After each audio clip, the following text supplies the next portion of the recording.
So what we're going to cover is Mapua School as we enter into 2017. Neil's going to give us a synopsis of that now. I'll talk a little bit about some of the challenges we face in light of the potential road growth within our community. Neil will outline some of the processes we have, plans we have to try and deal with some of those challenges. And then we'll talk a little bit about our decile 10 rating, what that means for the school. And towards the end, a little bit about the Easter Fair and other community events that help support the school.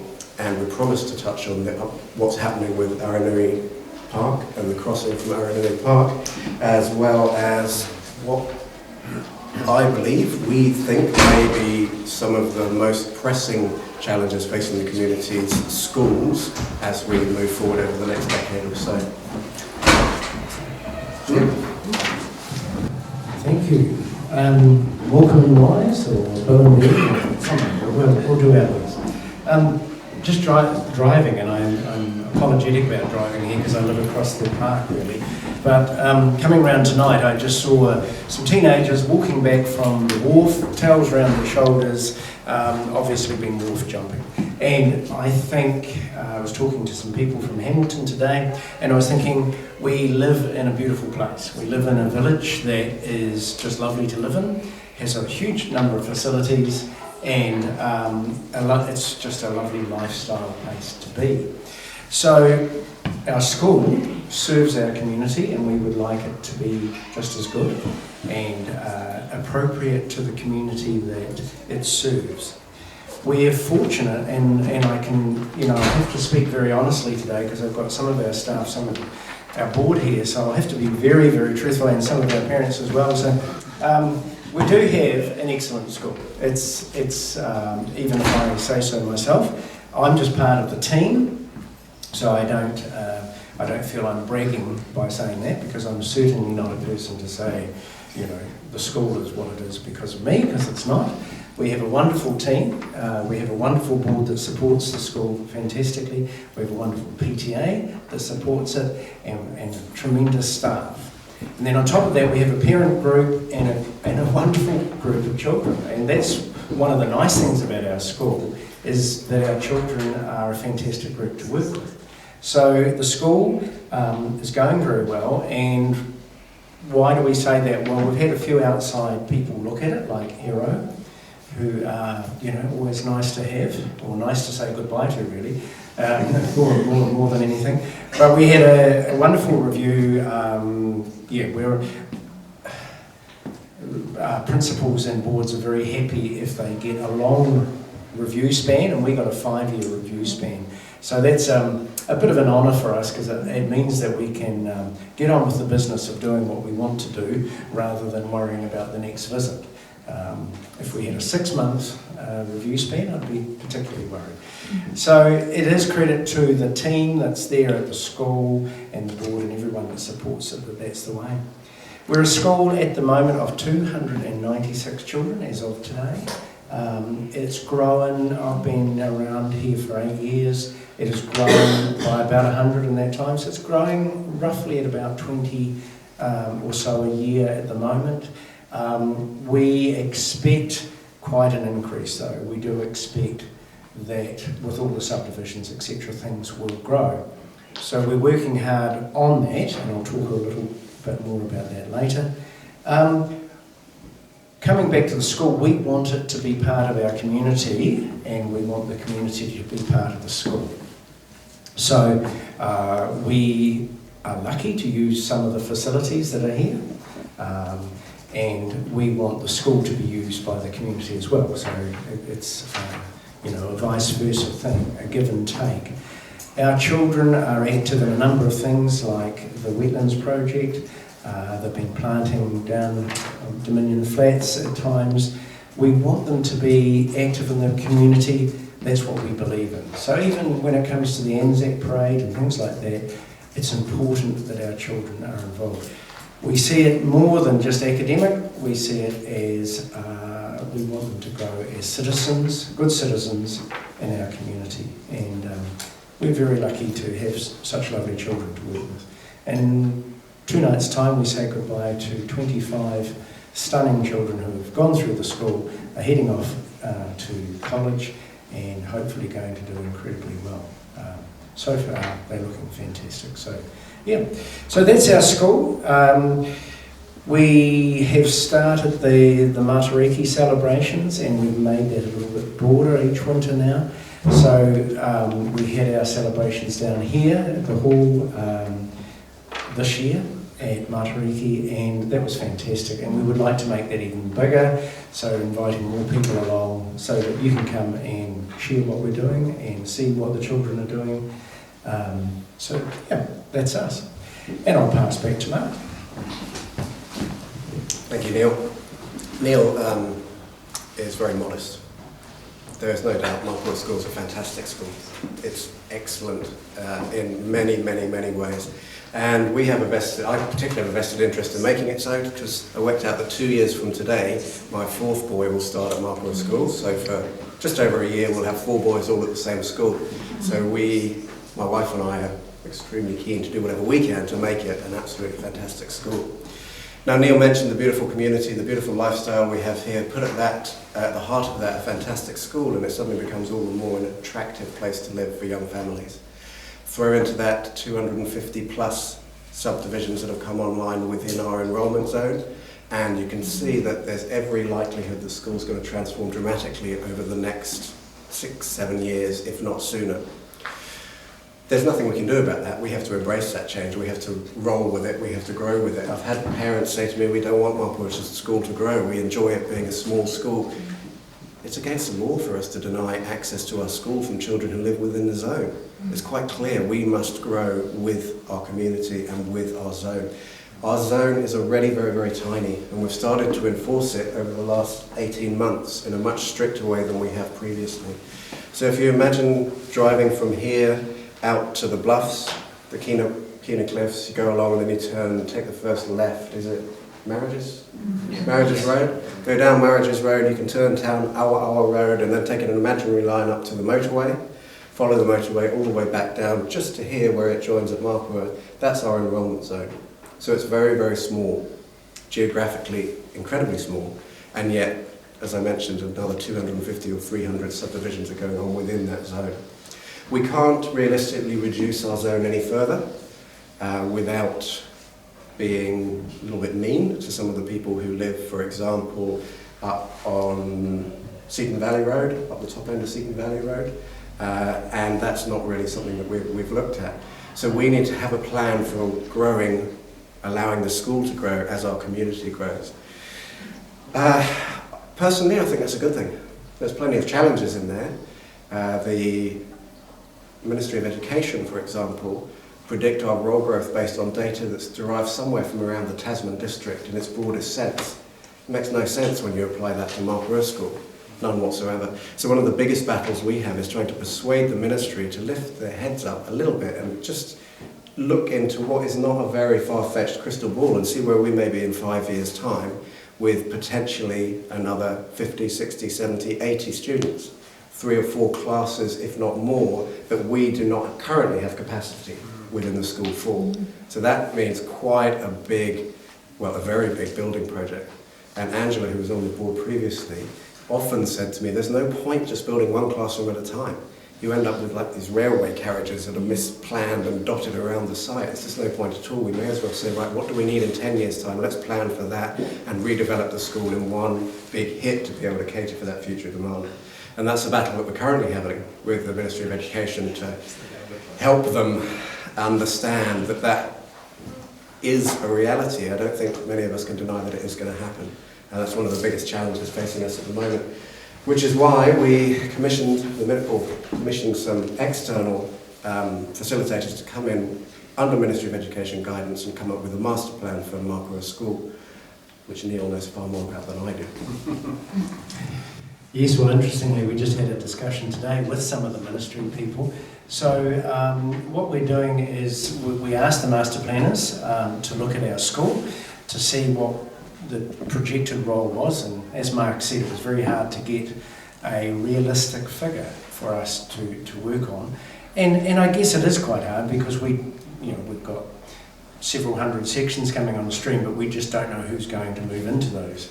Is it going to be young families, or is it going to be retirees or whatever? And so it is how long's a piece of string in some ways, but other ways there are patterns developing, and we are getting a lot of interest in the school.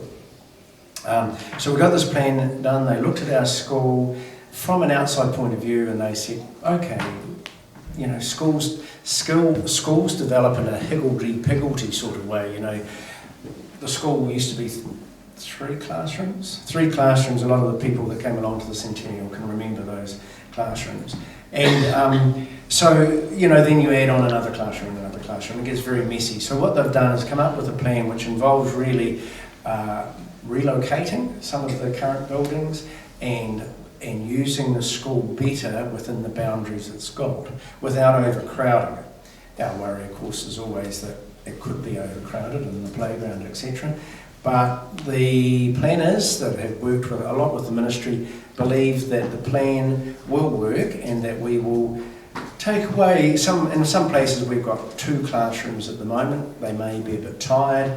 We would take them away and put a 4 classroom block. And as Mark was saying, better to build a 4 classroom block with economies of scale, so that you've got more facilities for the more modern approach to teaching, which is, we still believe that you have a classroom. We are strong believers in that you have a cell to work in, not a police cell, but a cell to work in, and then you have breakout spaces and shared spaces that you can use with your other teachers. So teaching is changing, and we're trying to use the best pedagogy that we can, which is, you know, being flexible with the use of space and using the best of the skills of our current staff. So today we talked with the ministry, and really what we're looking for is a way ahead of how to start the process rolling. And that was an interesting discussion, and it was good to see, and we think we've got a way ahead, because we've actually been sitting on a reasonable purse of money with the ministry. It's Ministry of Education money, and it's sitting in the coffers somewhere in Wellington, and we want to start using it. So over the next few years, we should see almost $1 million, I suppose, spent on the school. Today's figure was around about the total of around about 900,000 that's sitting there ready to be used. Unfortunately, there's all sorts of conditions about it, and the first thing is to modernise the school so that you've got double glazing, you've got the right heating, etc. And then after that, they will allow us to use some of that money to build other facilities. We would love to have a hall of our own, or a gymnasium is our intent. That's been a project that we've all board members have wanted to have, and never been able to get very far with that, because we're talking probably, you know, over $1 million just for that project. But so we don't have, the one thing we don't have is a space where we can put all our children together and have an assembly. So we do rely on the climate, and unfortunately this year it seems that every second Friday it rains, just on assembly time. So that's the master plan, and we hope to get that underway. So we will see progress at the school. We have built 4 classrooms in the last 8 years, and so they're very modern, they're right up to date with everything. We've upgraded 4 of our other classrooms. 2 of the other ones are pretty good. So we've got a stock of 13 classrooms, and of those, probably 10 are in pretty good order, or really good order. There's about 3 that need work done on them, and they're still quite usable at the moment. Fiona, you managed to survive in room one day, but we would like to see those improved. Then the next problem for us is getting children to and from the new subdivisions, and especially from up Mapua Drive area, and those that come from Seaton Valley as well. So that's a concern of ours. We've got the TDC put the lovely new run down from the top of the hill, which if I was a kid on a bike, I would love down there and over that walkway. It's fantastic. So we have got that, but then we come to the corner and we have a problem there because the Mapua village store appears to be very successful, and so we have children now coming around that corner and mixing with traffic coming and going from the store. So the TDC have been to us and presented a plan. As an interim measure, the council very nicely put an extra walkway in from Aranui Park, so you can come down the hill, down Mapua Drive, through into the park and out to the entrance. The problem then is getting across Aranui Road. And it never used to be a problem because we never had many children coming that way, but now we have, and so we need to get a way of getting them across the road. If you've been past the school on a wet day, it's at 2:45, it gets pretty crazy. And the planners in the council are very wise. They've got the experience of saying people, including adults, will take the shortest route from A to B. We have looked at the possibility of taking children down towards Aranui Park, putting cones on the road, getting them across the road with adult supervision. TDC planners and the plan they've shown us has said that's not going to happen unless we absolutely police it very heavily. So they have come up with a plan, and I'm not sure if you've seen that plan, but on the corner there is with the owner's consent, which may be the issue, there's a plan to put 2 what they call care crossings directly from the school entrance across to a central island, across to the Mapua Country Store. And from there would be a walkway, a cycleway that would head up the hill. There are some problems with that. If the children are heading left to go to where their parents are parked in front of Aranui Road, we've still got problems there. And we've got to make sure that the council, the local owner is happy. It seems an incredible place to have 2 care crossings. They're the ones where there is a flag put in a holder. There are children on crossing duty, and a teacher, adult, responsible with them.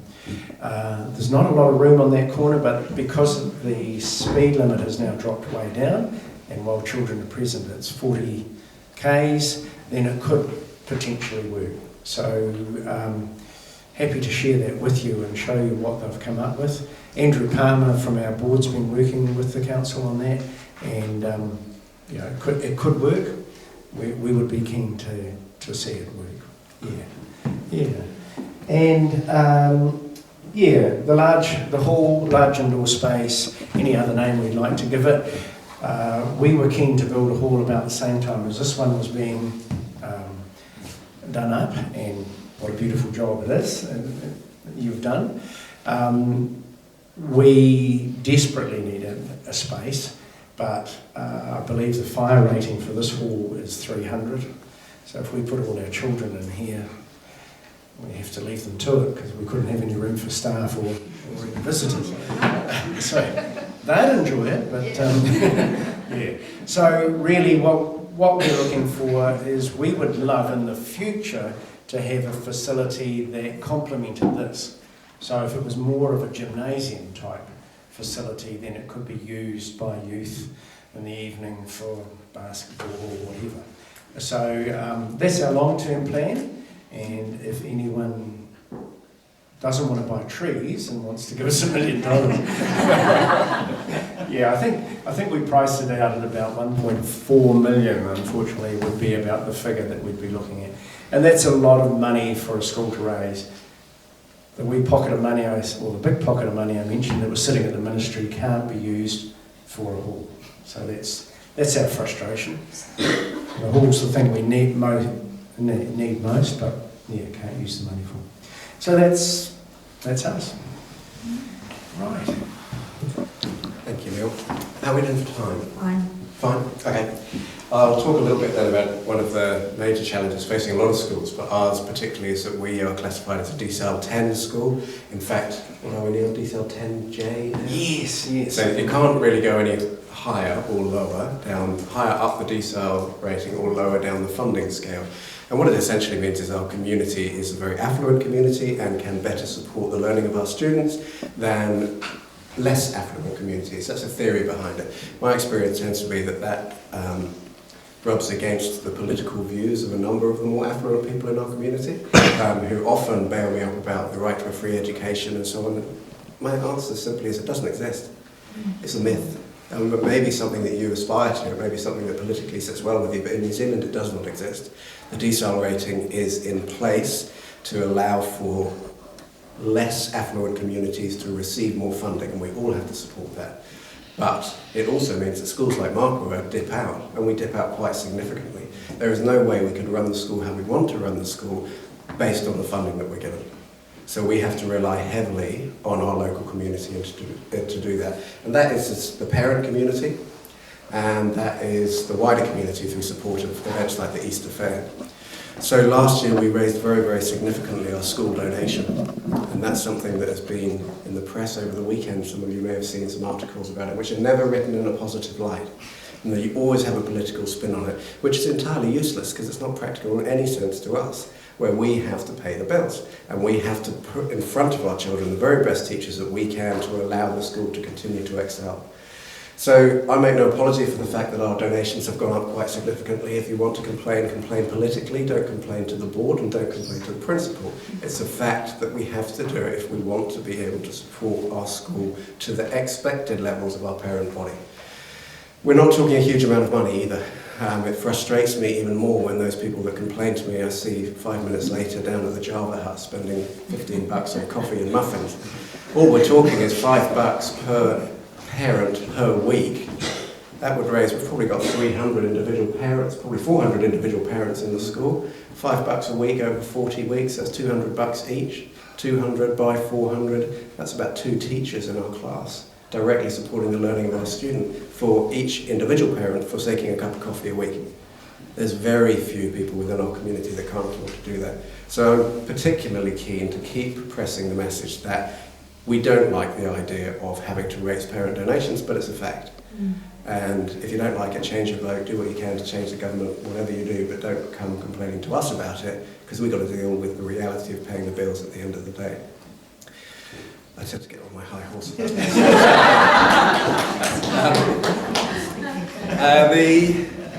Rolling on from that, I mentioned the Easter Fair. It's an integral part of what we do.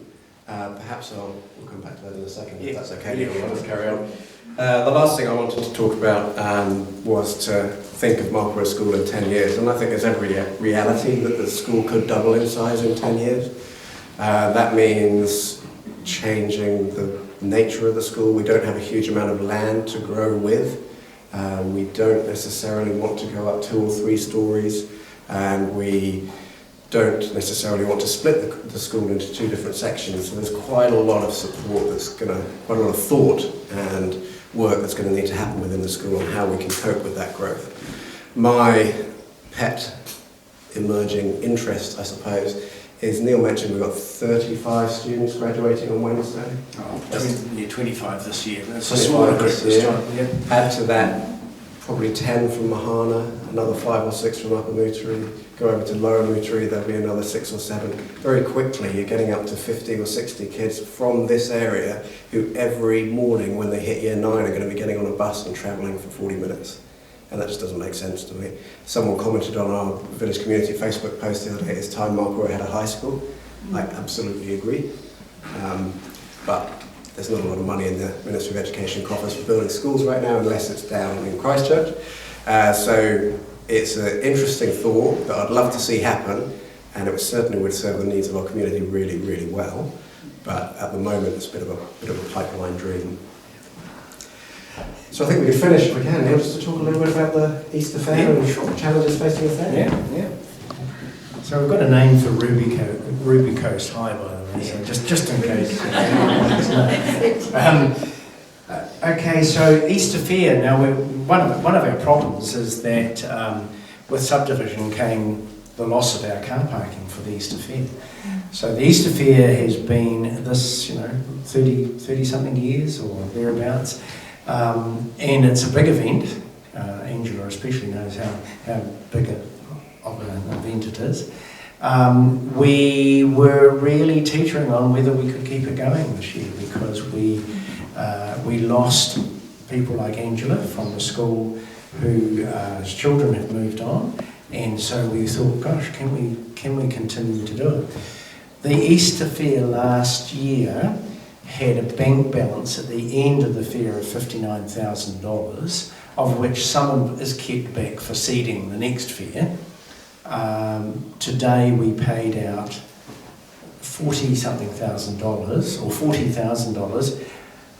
The largest proportion, $32,000, went to the school it's done on a per capita basis, and the balance of the $40,000 nearly $8,000 went to the play centre. And then there will be more to come. So the Easter Fair is incredibly important, along with parent donations, etc. Basically what we're saying is the school as a decile 10 gets a core amount of money to run the school. That's keeping the toilet paper stocked and all the things that we need to do to look after our school. But the icing on the cake has to come from somewhere else. And of course, a community like ours likes to have a really good school. And so we have to get that money from somewhere else. And the Easter Fair is a big fundraiser for us. So we've been through a little bit of thought about it all. We've set up a new model and it's running. New model, it's not that new, but we're just setting it up as a business sort of approach, in that during Angela's time and Lisa Dunn and Jackie Hall's time, there was a group of 3 people there who were very capable and ran a fantastic Easter Fair. Now we're trying to make it, you're sharing it out and hoping that the rest of the school community will come on board, or anyone else that happens to have a bit of time up their sleeve wants to come along and help. So we're breaking it down into a whole lot of parts, and we've had a series of meetings just about every fortnight for the last few weeks, trying to get groups together, and we now have a team that are ready to run Easter Fair 2017. So that's good. Where do we park the cars for 12,000 people plus for one day? So we've looked around and we've found pockets of land, such as down at the wharf, such as at the back of the school. I've got to go and talk to the Moreland Street people, because there's a wee pocket of land just in behind their houses, and I'm going to talk to them one day soon. The council are happy for us to use that land. Sarah Glazebrook, who did own this land over here, she's got a pocket of land up past the school. The council have agreed to us going, and with David Mitchell's help, going through their little orchard area beside the church there and on to the high piece of Aranui Park. So we've got these very pockets of, little pockets of land. Altogether they add up to about the same as this, the land we previously had. So it's going to be a bit different. We're going to probably put some buses on so that people, having bought all their goods at the Easter Fair, can get on a bus and go back to their car, or likewise can come to the fair from one of those areas. So it's going to be different. It's going to have a bit of a different feel about it. But we feel that, so one of the other options was, should we move the Easter Fair? So the Mapua Easter Fair could be held somewhere else, but it just didn't seem right. And I know that we perhaps annoy a few people on Easter Sunday when you can't get home for an hour because you've gone, there's a one-way system in place. But we do believe it's part of the community, and it probably, business-wise, it probably helps a lot of people in the community as well, because there's so many people come through in the day. So we're keen to keep it here. If anybody has any brilliant ideas of where we can park several thousand cars in future years, please let us know. And if anyone is keen to help, and I'll say that about the Easter Fair or the school in general, we're always very, very happy to have people involved in the school. So I'll leave it at that. Thank you.